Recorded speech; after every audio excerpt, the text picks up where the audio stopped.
ಮಾಸತ್ಲೆ ರಾಮ್ ಕಲ್ಕತ್ತಾ ಬಂದಳ ದೇವಪಟ್ಟ. Sebuah film epik sejarah India yang ditulis, disutradarai dan dibintangi oleh Kamal Haasan dan Shah Rukh Khan. Film ini berlatar belakang pembagian India tahun 1947 dan akhir hayat Mahatma Gandhi, menggabungkan fiksi dengan kejadian sejarah nyata, dan tidak banyak yang tahu dengan film ini. Oke, tanpa banyak spoiler, mari masuk ke alur cerita filmnya. Pada tahun 99 dengan latar hitam putih klasik, film diawali dengan diperlihatkannya seorang penulis novel yang di film ini tidak dijelaskan pasti siapa namanya. Jadi kita panggil saja si penulis. Si penulis ini sedang menemani kakeknya bernama Saketram, dan beliau saat ini sedang sakit parah. Bersama dokter dia menceritakan kisah masa lalu yang pernah kakeknya ceritakan. Film pun kilas balik ke tahun 1946. Saketram bekerja sebagai arkeolog. Dia bekerja sama dengan Amjad Ali Khan dalam sebuah penggalian di Mohenjo-daro, situs peradaban kuno India, yang secara teritori berada di wilayah Pakistan yang saat itu masih bagian dari India Britania.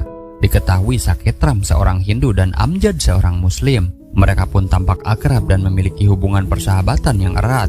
Yes, Mr. Wheeler. Yes, I got time now. yes, Mr. Wheeler. Di malam harinya, para arkeolog ini berpesta dengan teman-teman lain. Di sana juga ada pria bernama Lalwani yang juga masih sahabat mereka. Lalwani sudah memiliki istri. Begitu juga dengan Amjad yang memiliki istri Muslim India bernama Nafisa. Sedangkan Ram memiliki istri bernama Aparna dan dia tinggal di sebuah kota bernama Calcutta. Karena cemburu teman-teman bersama istrinya, Ram segera menghubungi istrinya lalu mengabari kalau dia akan segera datang. Meskipun saat itu India baru saja merdeka dan sedang terjadi perebutan wilayah, tetapi perbedaan tidak berpengaruh terhadap persahabatan mereka.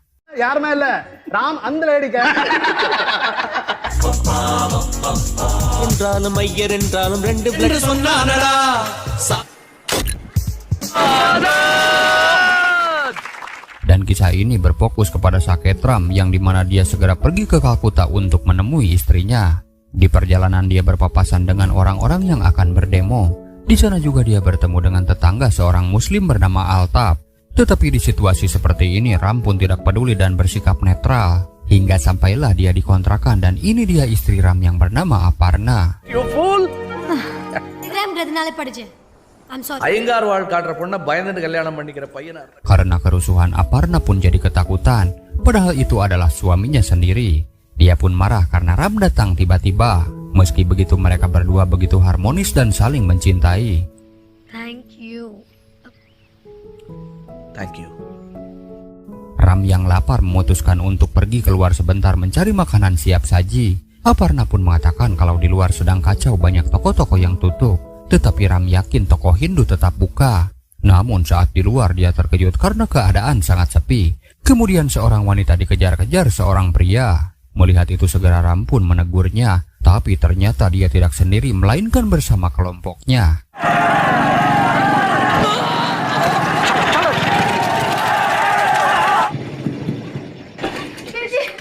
Setelah menolong si wanita, Ram menelpon polisi untuk meminta bantuan. Polisi ini malah menyuruhnya menghubungi Mahatma Gandhi. Tidak menemukan solusi, Ram pun segera pulang. Di sana dia mendengar suara ketukan seseorang. Segera dia mengecek dan rupanya itu adalah orang-orang tadi yang mencoba membobol rumahnya. Tapi Ram dibuat tidak berdaya dan Aparna pun ditangkap oleh Altaf tetangganya. Namun tidak lama Ram punya ide dan berhasil membodohi salah satu dari mereka. Setelah itu polisi datang tetapi Ram juga terlambat dan Aparna istri Ram terlepas. Bisa kita bayangkan betapa hancurnya perasaan Ram saat itu. Dia yang tadinya bersikap netral seketika mengalami transformasi drastis dari seorang arkeolog yang damai menjadi seseorang yang dipenuhi dengan kebencian. Dia juga bertemu gadis kecil yang meminta pertolongan. Tetapi melihat itu Ram segera pergi dari sana.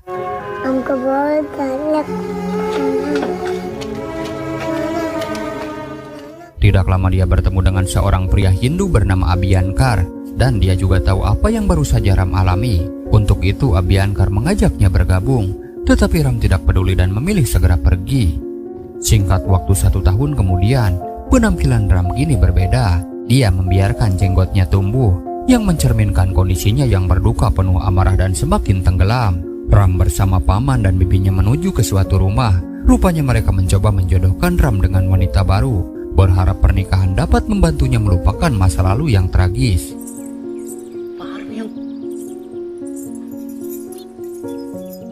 Gadis muda ini pun bernama Mithili. Nada yang dimainkan terlalu tinggi sehingga neneknya pun khawatir, tetapi dia bisa melewatinya. Ditambah sejak pandangan pertama Mithili tampak menyukai Ram, hingga mereka pun akhirnya resmi menikah.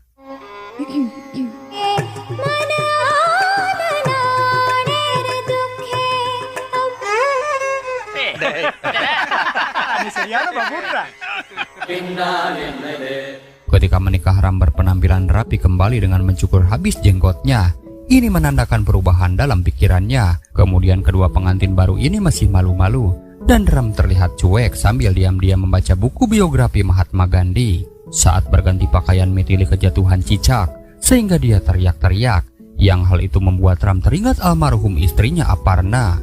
Dia segera datang sambil memanggil-manggil Aparna.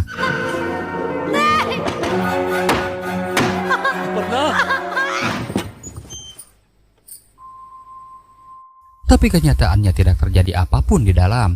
Jelas Mithili pun bertanya-tanya siapakah Aparna yang Ram panggil. Begitu juga orang-orang yang telah tiada yang kini menjadi bayang-bayang kelamnya. Singkat waktu, Ram pun membiarkan kumisnya tumbuh. Dia datang ke rumahnya yang dulu. Ram pun membayangkan bagaimana dirinya dan Aparna pertama kali tinggal di sini. Namun tempat ini sekarang sudah berganti pemilik. Dan pria ini hanya tahu terakhir kali orang yang menyewa di sini bernama Saketram. Di situ Ram tidak mengaku jati diri sebenarnya. Dia pun hanya ingin mengambil lukisan yang tersisa.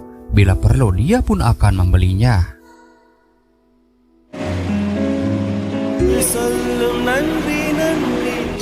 Setelah mengingat masa lalunya sampai malam hari, dia pun melewati jalan di Kalkuta. Dan kembali dia dihantui oleh bayangan kerusuhan setahun yang lalu.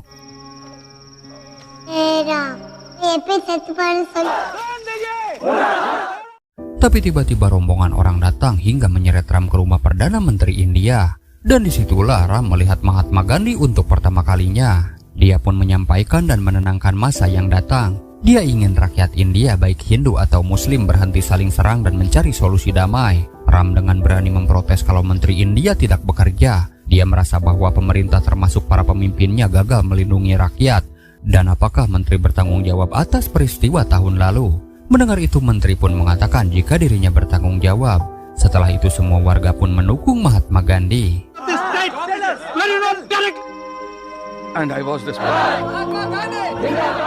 Tetapi Ram tidak puas dengan jawaban itu, apalagi dia mengalami trauma yang mendalam kehilangan istrinya.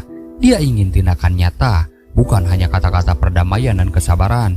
Dia ingin jawaban lebih konkret daripada sekedar seruan moral. Dan disitulah Ram didatangi kembali oleh Abhyankar.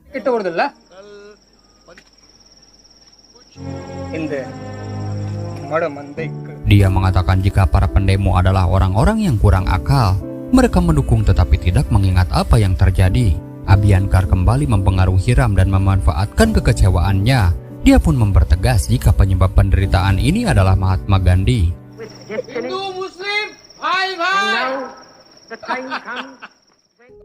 Ketika sampai di rumah, Mithili pun sudah tahu siapa itu Aparna. Dia mengerti apa yang sudah dilalui oleh Ram selama ini, dan dia sadar dirinya menjadi istri kedua untuk Ram.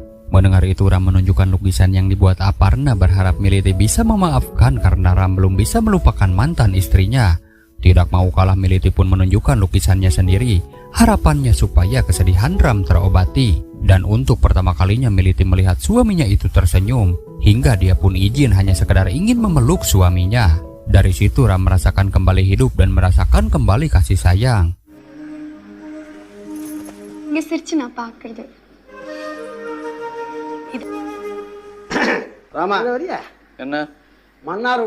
Sejak rumah tangga baru mereka terbangun, keluarga pun begitu bahagia. Sehingga mereka menyuruh Ram dan Mithili berbulan madu ke Kalkuta. Tempat penuh kenangan bagi Ram, dan Ram sendiri berharap menemukan kedamaian dan cinta baru bersama istrinya. Lalu saat sampai tanpa diduga, Abhyankar sudah menunggunya. Meskipun Ram berusaha memulai hidup baru dengan Mithili, Abhyankar kembali menghasutnya untuk tetap menjalankan rencana terhadap Mahatma Gandhi. Yang akhirnya Ram pun bergabung dengan kelompok Abhyankar. saat mereka akan berburu ke hutan, ketua mereka menyuruh membeli makanan dari pedagang asongan. Dan Abhyankar mengatakan kalau itu adalah makanan orang miskin. Tapi siapa sangka pedagang itu mendengar dan tersinggung. Dan rupanya dia adalah Lalwani, teman Ram saat dulu bekerja. Yelo. Lalwani? Sekian lama tidak bertemu, keduanya bahagia sekaligus Ram tidak menyangka kalau Lalwani sekarang hidup seperti ini. Dia pun mengatakan rumah toko semua terbakar, bahkan keluarganya pun sudah tiada akibat insiden kerusuhan waktu itu. Mendengar itu Ram pun turut prihatin, dan pertemuan singkat dengan temannya itu membuat Ram semakin yakin dengan tujuannya. Kehadiran Mithili dalam hidup Ram sangat penting karena dia mewakili kehidupan yang damai dan penuh cinta. Namun Abhyankar menawarkan jalan yang berbeda. Ini menjadi titik kritis dalam cerita di mana Ram harus memutuskan jalan mana yang akan dia pilih.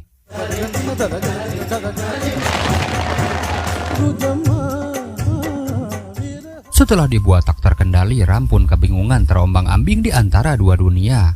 Dia pun segera dibawa ke ruangan Maharaja. Dia pun terus meyakinkan Ram seolah-olah India diabaikan oleh pemimpinnya. Ditambah bayang-bayang Aparna yang kini menghantuinya. Dan kembali mengingatkan dengan masa lalu serta membuat Ram tidak terkendali.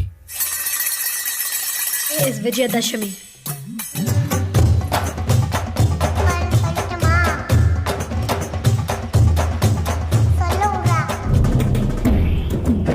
Singkat waktu saat pacuan kuda, sebuah insiden terjadi yang membuat Abhyankar harus dilarikan ke rumah sakit. Sekaligus ini adalah perpisahan Ram dengan Lalwani. Di sisi lain Mithili mengungkapkan jika dia sangat mencintai Ram. Begitu juga dengan Ram yang sekarang terbuka hatinya.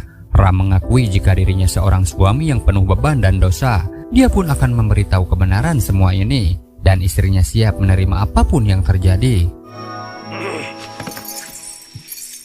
Ram. Tapi tiba-tiba datanglah Maharaja yang ingin Ram menemui Abhyankar. Lalu bisa kita lihat setelah insiden di pacuan kuda, Abhyankar pun tidak berdaya. Dia pun disuruh bersumpah untuk menggantikan tugas-tugasnya demi keberlangsungan negara. Ram pun terus dipandang memiliki janggut dan kumis yang tebal membuat Mithili pun makin cinta.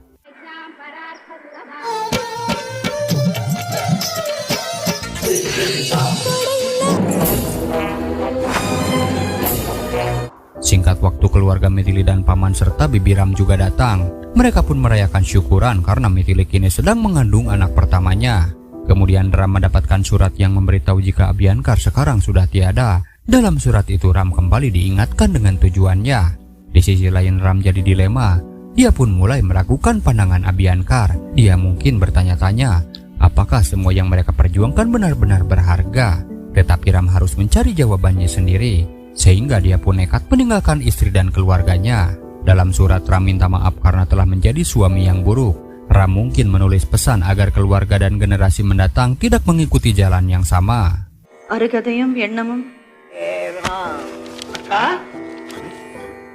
Hingga tibalah Ram di ibu kota. Dia pun menginap di salah satu hotel. Dan tiba-tiba dia didekati oleh pria bernama Gopardan.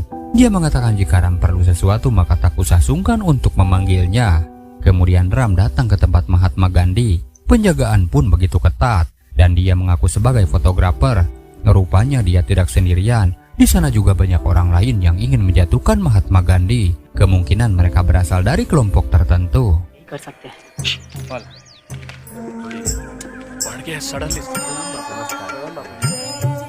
Dan tidak lama dia dikejutkan dengan kedatangan mertuanya bersama pria bernama Goyal. Setelah membaca surat yang ditinggalkan, mertuanya itu pun sekarang mengerti apa maksud dan tujuan Ram sebenarnya. Mertuanya mungkin datang untuk membawanya kembali ke realitas, mengingatkannya bahwa dia masih memiliki keluarga dan tanggung jawab. Dia mungkin menyadari bahwa Ram berada di jalur yang berbahaya dan mencoba menariknya kembali ke kehidupan normal. Kemudian Gandhi pun berpidato menyampaikan pesan perdamaian. Katanya baik India atau Pakistan mereka adalah saudara. Namun seseorang mencoba menghentikan tetapi dia gagal. Padahal sebelumnya Ram yang akan melakukannya. Tidak lama teror kembali terjadi tetapi Gandhi tetap santai sambil menenangkan orang-orang agar tidak panik.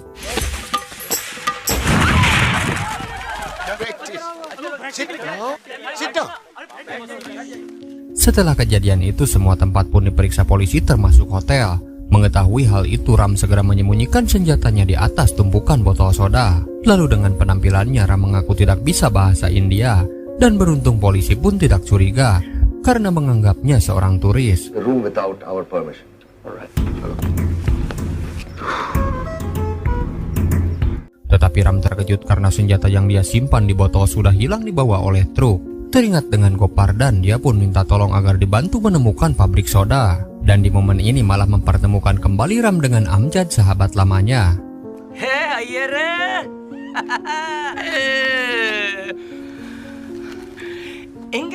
Tetapi bisa kita lihat ekspresi Ram biasa saja. Amjad adalah seorang muslim, dan dalam pikirannya Ram mungkin akan melihatnya sebagai musuh. Diajaklah dia ke rumah, tetapi Ram menolak. Dan saat Ram menanyakan di mana pabrik soda, Amjad hanya tertawa karena jelas dia tahu di mana tempatnya. Amjad segera mengabari bos minuman kalau ada temannya kesini untuk mencari dompet yang ketinggalan. Tetapi terjadi sebuah perdebatan dan Amjad tiba-tiba ditendang. Mereka tahu pria yang dibawa bukanlah mencari dompet tetapi mencari senjata yang tertinggal. Dan di situ Ram membela kalau Ram adalah temannya sejak lama dan dia sudah dianggap seperti saudara sendiri. Tetapi teman-teman Amjad ini tidak mau mendengar, sehingga kekacauan terjadi hingga dua orang pun menjadi korban.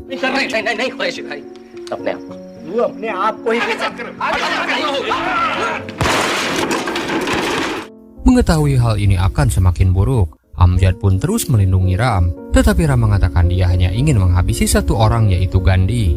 Di situ Amjad menganggap temannya ini sudah gila, dan Ram mengaku ini semua adalah demi Aparna, istri tercintanya yang telah dihabisi. Mendengar semua itu, Amjad pun sadar ini adalah bentuk balas dendam Ram, dan dia hanya tersenyum karena Ram bisa terpukul. Lalu bagaimana dengan perasaan Amjad sendiri yang ayahnya tewas oleh orang India?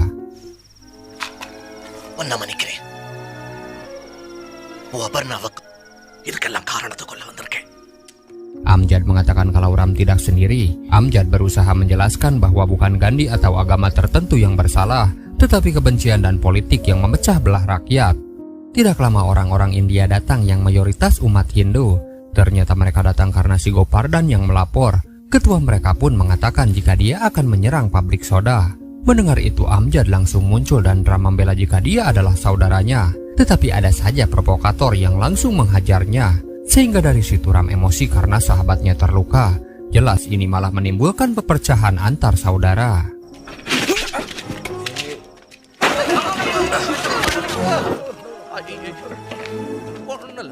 Ram menghadapi dilema moral yang kuat. Adegan ini menjadi salah satu yang paling kuat dalam film, menunjukkan bahwa perubahan dan penebusan selalu mungkin terjadi. Amjad segera dibawa ke pabrik soda dan di sana terdapat banyak perempuan dan lansia. Melihat Amjad yang terluka membuat Nafisa istrinya begitu khawatir. Tetapi itu tidak membuat Amjad lemah. Segera Ram pun menyembunyikan para wanita di dalam bunker. Di sana juga ada saudaranya bernama Quraisy yang ingin menghabisi Ram. Tetapi Amjad membela jika Ram berada di pihaknya. Dia juga berbicara kepada orang-orang Hindu jika dia tidak melawan dan hanya membela diri. Amjad pun meminta supaya perang ini berakhir. Melihat itu Quraisy pun memberikan senjatanya kepada Ram, tetapi saat itu dia pun harus gugur.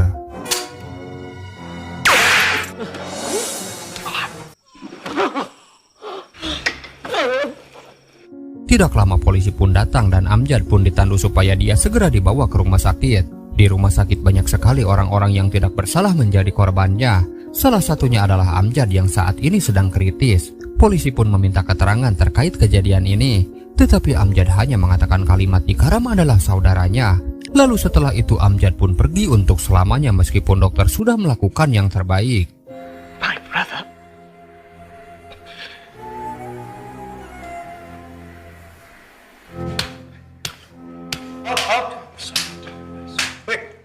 Secara emosional, dia merasa bersalah, bukan hanya karena kehilangan sahabatnya. Ini menjadi titik balik utama bagi Ram. Perasaan Ram setelah kehilangan Amjad dipenuhi dengan penyesalan, kesedihan, dan kesadaran yang menyakitkan bahwa kebencian hanya membawa kehancuran, dan akhirnya memahami pesan perdamaian yang diperjuangkan oleh Mahatma Gandhi.